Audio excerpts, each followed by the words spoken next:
In the early hours of January 3rd, 2026, the city of Caracas in Venezuela was plunged into an unexpected darkness. This was not a failure of the power grid. It was the beginning of a sudden and dramatic military operation. Under the direct command of President Donald Trump of the United States, a special force of nearly 200 American soldiers descended upon the capital. The mission, codenamed Operation Absolute Resolve, was swift and highly coordinated. It began with a powerful cyber attack that shut down all electricity and communications in the city, creating confusion and disarray on the ground. For the people of Caracas, the night was suddenly filled with an unnerving silence, soon to be broken by the sounds of conflict. With the city's defenses effectively blinded, American fighter jets moved in. They targeted and destroyed Venezuela's air defense systems, which had been supplied by Russia. This action cleared a path for the next phase of the assault. A fleet of helicopters, including large Chinook transports, flew low over the darkened city, making their way towards a specific target, the presidential compound. Inside these helicopters were elite U.S. Army Delta Force commandos. Their objective was singular and audacious. They were there to capture the sitting president of Venezuela, Nicolas Maduro, and his wife Celia Flores from their home. The world was about to witness an event with few parallels in modern history. The raid itself was not without resistance. As the American forces approached the compound, they were met with heavy gunfire from guards loyal to President Maduro. One of the lead helicopters was struck several times, and its pilot was wounded. Yet, the mission continued with relentless precision. The commandos stormed the residence, and in the ensuing firefight, casualties were reported on both sides. The chaos of the assault resulted in significant damage and, tragically, the loss of life. Reports indicate that approximately 100 people were killed during the raid, including some Cuban personnel who were present at the compound. Within a short time, the primary objective was achieved. Nicolas Maduro and Celia Flores were taken into custody. They were quickly moved to the helicopters and flown out of Venezuela under the cover of darkness. They were transported directly to New York City to face the American justice system. The entire operation, from the initial blackout to the extraction, was a display of overwhelming military power. It left the Venezuelan government in a state of shock and created a power vacuum at the very heart of the nation. For the residents of Caracas, the sun rose on a country whose future was now profoundly uncertain.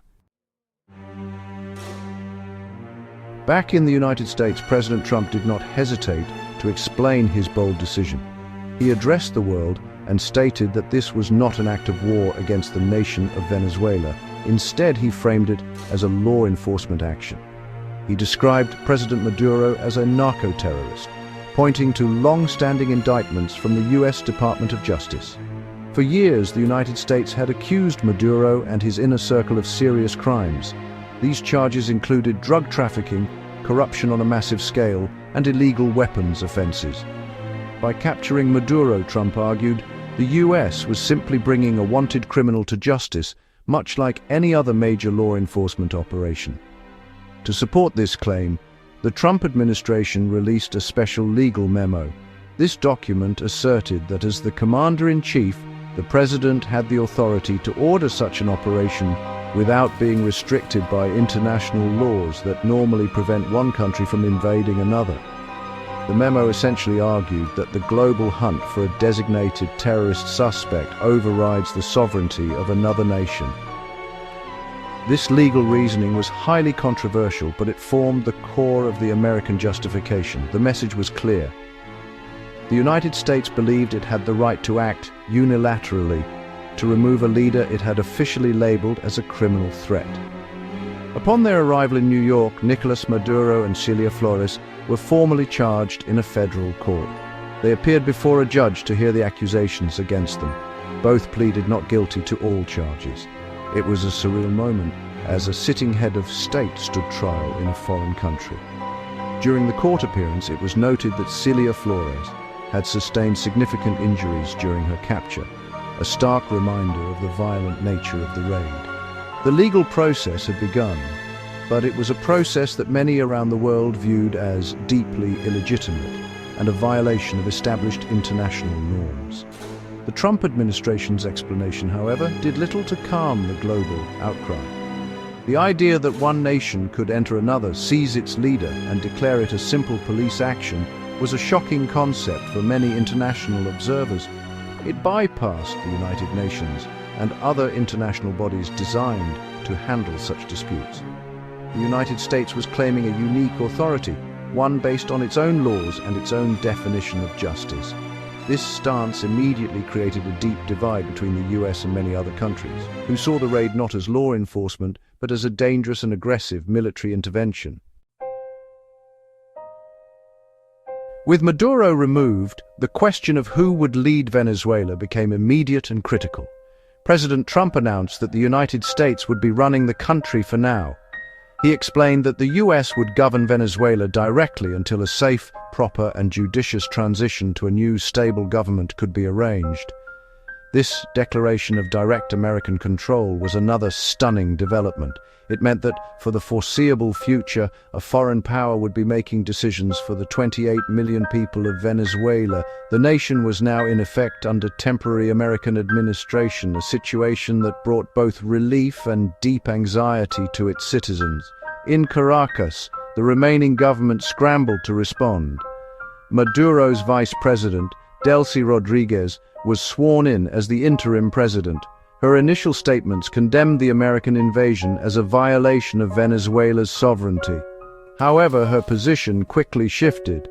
Reports soon emerged that she had agreed to cooperate with the American authorities now present in the country.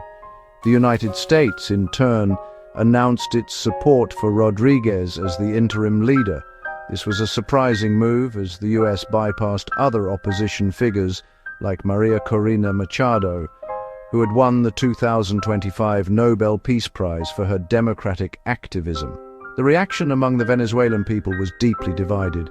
In cities like Miami, Florida, where many Venezuelan exiles live, there were celebrations in the streets.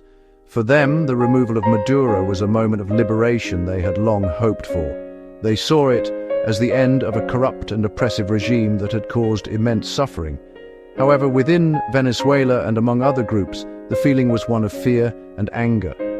Many protested against what they called American imperialism. They worried that the US was not interested in democracy, but in controlling Venezuela's vast natural resources, particularly its oil. As a sign of change, the new interim government began releasing political prisoners, a key demand of international human rights groups for years. But the country remains far from stable. Parts of the military and government are still controlled by officials loyal to Maduro, who refuse to recognize the new reality. The nation is fractured. While some see a glimmer of hope for a new beginning, others see the shadow of a powerful foreign nation taking control of their destiny. Venezuela is a nation in limbo, caught between the memory of a difficult past and the uncertainty of an externally managed future. The capture of Nicolás Maduro sent shockwaves across the globe, creating deep and immediate divisions. Nations that had been allies of Maduro's government reacted with fury. Russia, China, and Iran, all of whom had supported Venezuela economically and militarily, strongly condemned the American action. China's foreign ministry called it a grave violation of the basic principles of international law and warned that it threatened peace and stability throughout the entire region. These countries viewed the raid as an act of aggression and a dangerous precedent, where military might could be used to topple a sovereign government. The geopolitical chessboard had been violently shaken. Closer to Venezuela, the reaction was just as tense.